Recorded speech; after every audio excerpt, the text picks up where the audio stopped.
शांताकारं भुजगशयनं पद्मनाभं सुरेशं विश्वाधारं गगनसदृशं मेघवर्णशुभांगं लक्ष्मीकान्तं कमलनयनं योगिभिर्ध्यानगम्यं वंदे विष्णु भवभयहरं सर्वलोकैकनाथम।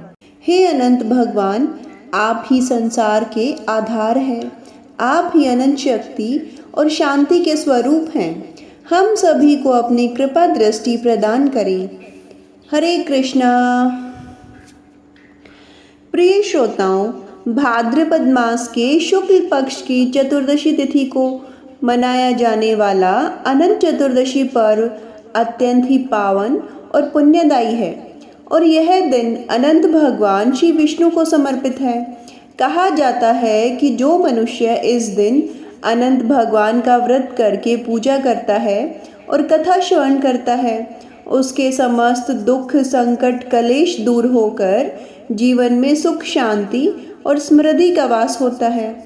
अनंत चतुर्दशी का व्रत प्राचीन काल से चला आ रहा है। इस दिन भगवान विष्णु के अनंत स्वरूप की उपासना की जाती है। अनंत का अर्थ है जो कभी समाप्त न हो, जो अनादि और अविनाशी हो। यह व्रत जीवन में धन वैभव स्वास्थ्य संतान सुख और सभी कार्यों को सफल बनाने वाला है। विशेषकर इस दिन अनंत सूत्र बांधने की परंपरा है। यह सूत्र भगवान विष्णु की अनंत कृपा का प्रतीक है, जो भक्त की हर कठिनाई से रक्षा करता है और जीवन भर सुख शांति देता है। तो प्रिय श्रोतागणों, आज सुनेंगे आप अनंत चतुर्दशी की पावन कथाएं। उससे पहले हम सब मिलकर अनंत भगवान से प्रार्थना करें।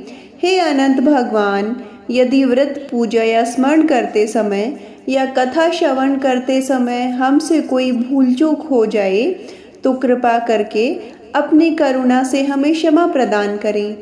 आपकी शरण में आया यह भगत केवल आपके अनंत नाम का ही आश्रय चाहता है। एक बार सौनक आदि 88,000 ऋषियों के निवेदन करने पर श्री सूत जी बोले कि पहले गंगा किनारे धर्म में तत्पर रहने वाले धर्मराज ने राजस्व यज्ञ प्रारंभ कर दिया। अपने चारों भाई और श्री कृष्ण के साथ युधिष्ठिर जी ने अनेक रत्नों से सुशोभित यज्ञशाला बनवाई, जिसमें बहुत सारे मोती माणिक लगाए गए। उनसे वह इंद्र के घर जैसी लग रही थी। बड़े प्रयत्न से यज्ञ के लिए राजाओं को इकट्ठा किया।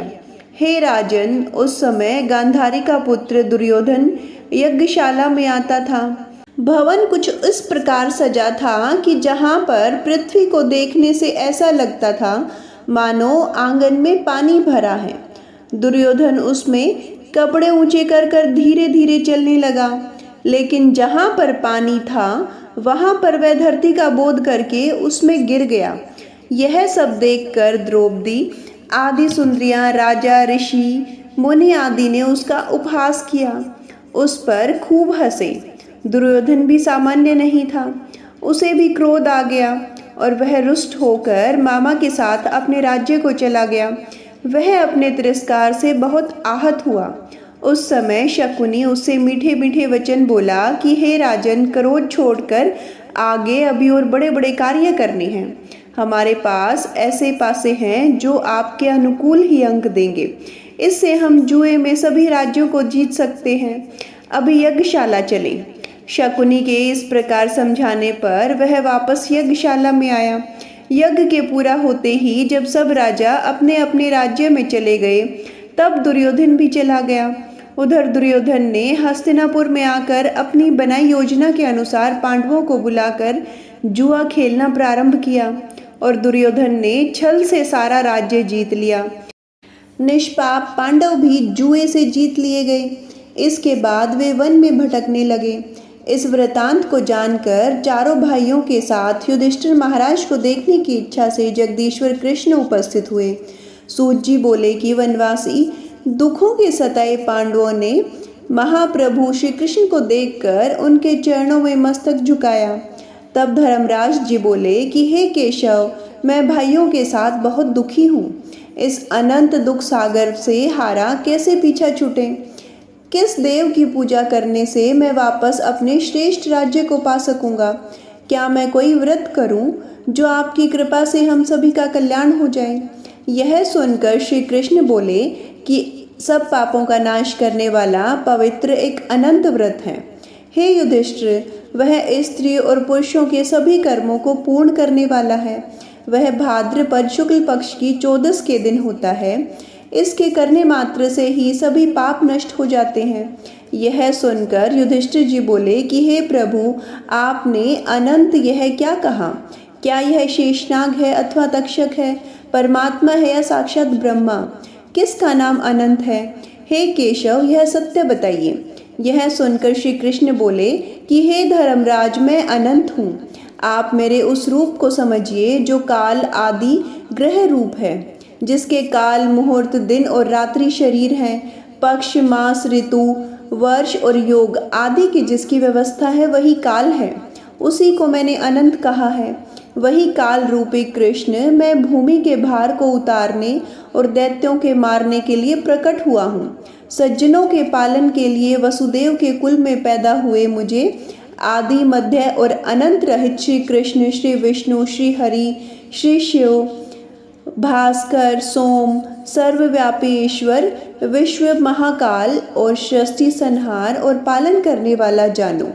पहले विश्वास के लिए मैंने अर्जुन को वह रूप दिखाया था जो योगियों के ध्यान करने योग्य श्रेष्ठ है, जो कि विश्व रूप अनंत है, जिसमें 11 इंद्र वसु, 12 आदित्य और 11 रुद्र हैं। 7 ऋषि, समुद्र, पर्वत, सरित, धूम्र, नक्षत्र, दिशा, भूमि, पाताल और भूर्भुवः आदि हैं। युधिष्ठिर, इसमें संदेह मत करो, यह करने लायक व्रत है। तब युधिष्ठिर महाराज ने फिर से पूछा, हे मधुसूदन, इस व्रत के महत्व और विधि का भी वर्णन कीजिए। इसका पुण्य फल, दान और पूजन क्या है?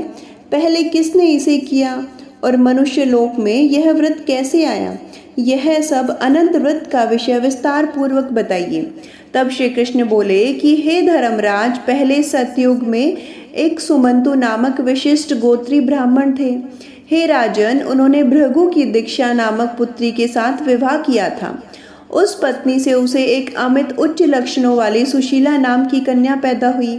अब वह कन्या बड़ी होने लगी। कुछ समय के बाद कन्या की माँ ज्वर के दाह से पीड़ित होकर नदी के ही किनारे अमर होकर स्वर्ग चली गई, क्योंकि वह पतिव्रता थी। हे राजन, सुमंतु ने कन्या के लालन पालन के लिए दूसरा विवाह कर लिया, लेकिन दूसरी पत्नी के चरित्र अच्छा नहीं था। वह कर्कश चंडी थी, नित्य लड़ाई झगड़ा किया करती थी। इसी प्रकार वह कन्या अब अपने पिता के घर में बढ़ने लगी। कुछ दिनों के बाद पिता ने देखा कि कन्या श्यानी हो चली है। उसे देखकर पिता ने उसके योग्य वर देखने का निश्चय किया और सोचने लगे कि मैं इसका विवाह किसके साथ करूं। ऐसा विचार कर वह एकदम दुखी हो गई। उसी समय परम वैदिक और धनी श्रीमान मुनिराज कौंडेय वहां चले गए और कहने लगे कि मैं तुम्हारी परम सुंदरी कन्या के साथ विवाह करना चाहता हूँ। तब सुशीला के पति ने अच्छा दिन और शुभ मुहूर्त देखकर अपनी कन्या का विवाह उनके साथ कर दिया।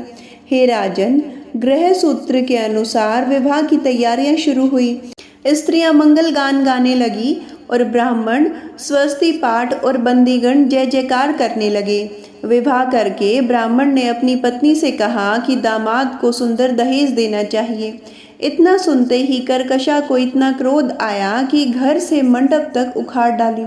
अच्छी तरह पेटियों को बांधकर कह दिया कि घर जाओ, और फिर उसने भोजन से बचे हुए झूठे भोजन को उन सभी बरातियों को रास्ते में बांध कर दे दिया।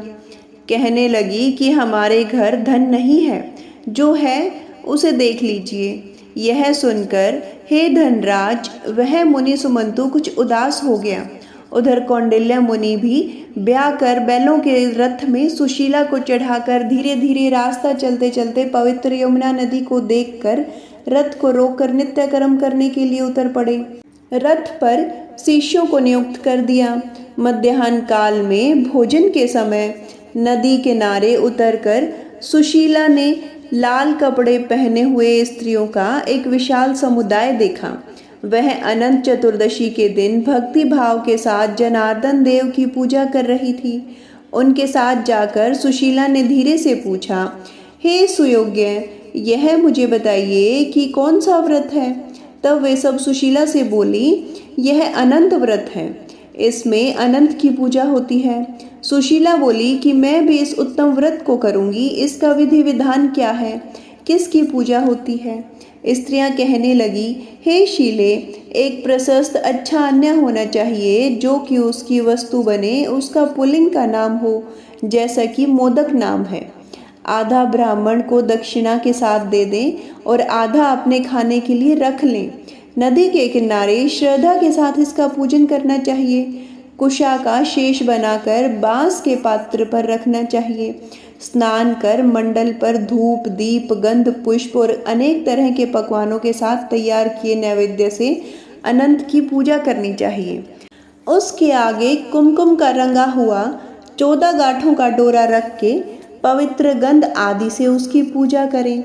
इसके पीछे पुरुष के दाएं हाथ और स्त्री के बाएं हाथ में उसे बांधना चाहिए। इस डोरे को हाथ में बांधकर भगवान की इस कथा को सुने।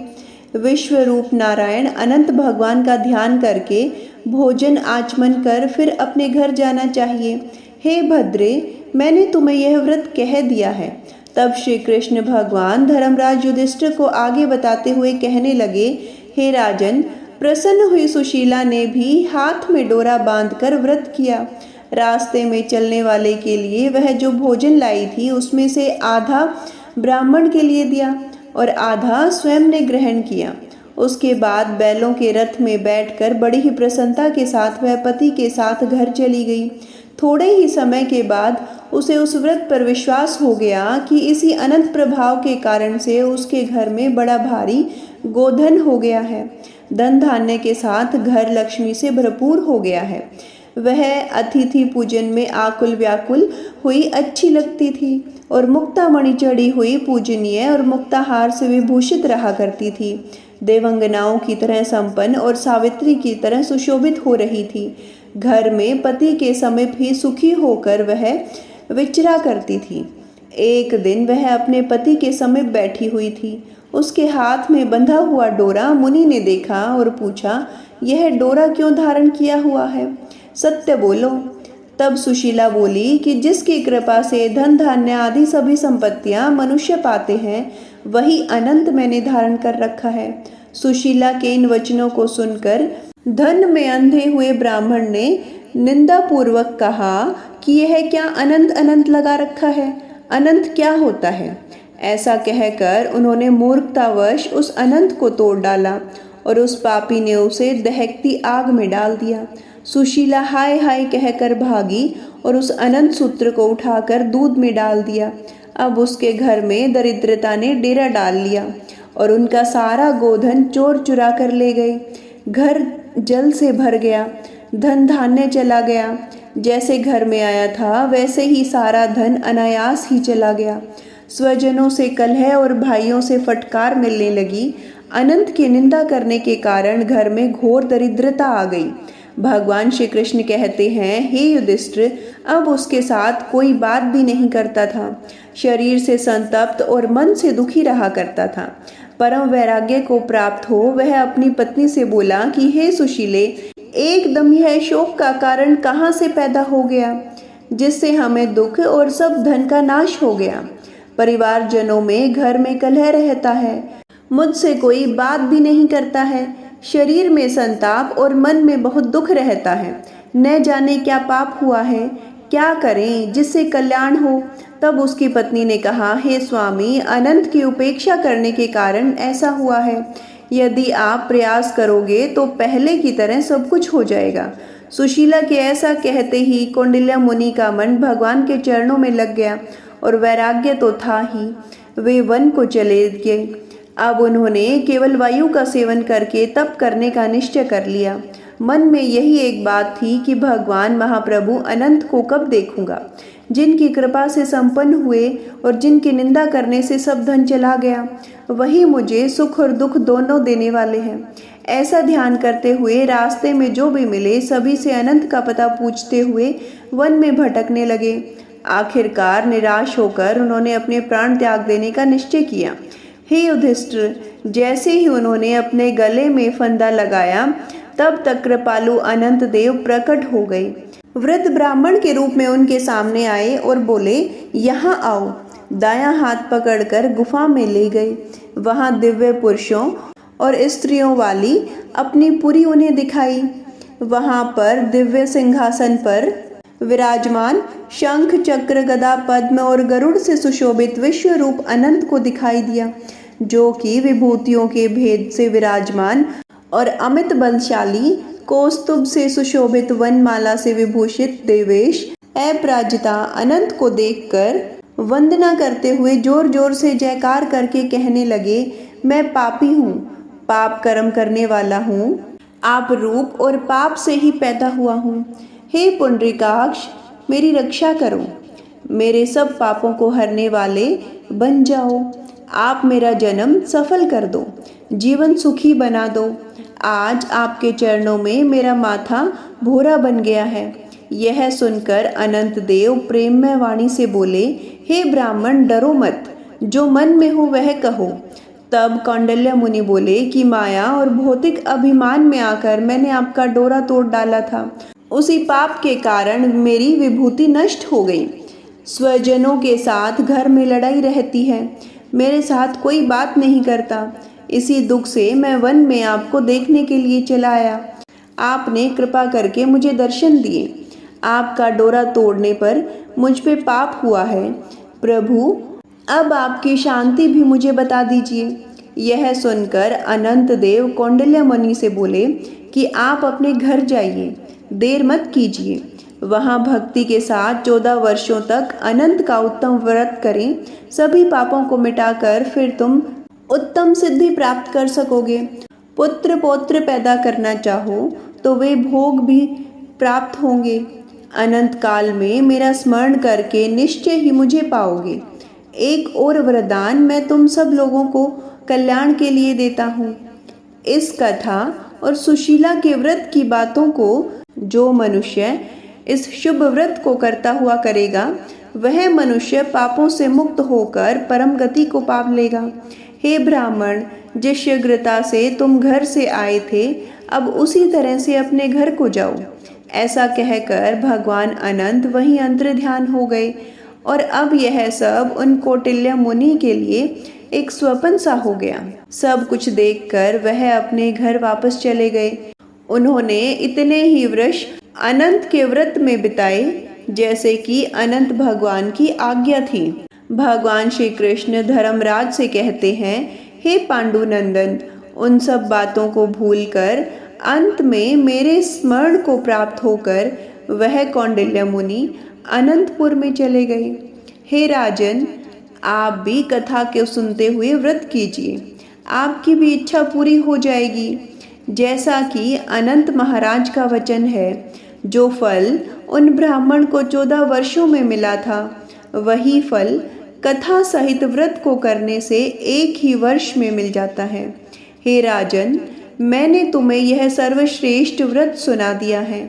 इस व्रत के करने से सब पापों से मुक्ति हो जाती है। इसमें संदेह किंचित मात्र भी नहीं है। जो कथा कहते हुए को सुनता है और पढ़ता है, वह सब पापों से छूटकर भगवान के पद को पहुंच जाता है। जो शुद्ध बुद्धि वाले मनुष्य संसार रूपी गहन अंधकार में सुखपूर्वक विचरना चाहते हैं, वे तीनों लोकों के अधिपति अनंत देव की पूजा करें, दाएं हाथ में अनंत का डोरा बांधें और प्रेम और भक्ति से प्रभु का स्मरण करें। प्रिय श्रोताओं, यह कथा यहीं संपन्न होती है। प्रेम से बोलिए श्री अनंत भगवान की जय।